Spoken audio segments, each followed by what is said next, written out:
DGS is home to a strong special services department that supports many students in achieving their full potential.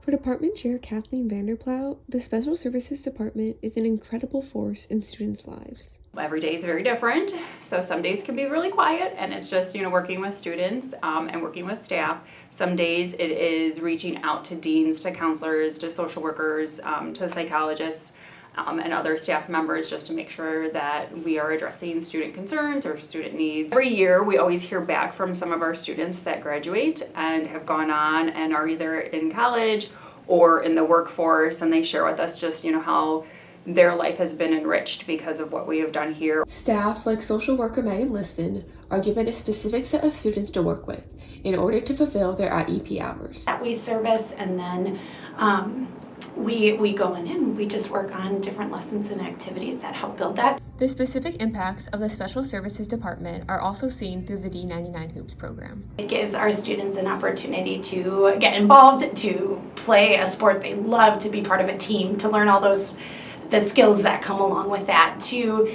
have people cheering for them and encouraging them and build their confidence, and just it is so much fun. It's a huge part of our program. It's community, it's fun, it's a really great way to keep our kids active and learning about different skills in outside of the classroom setting and things. In Downers Grove with the Blueprint News Network, I'm Evangeline Selkin.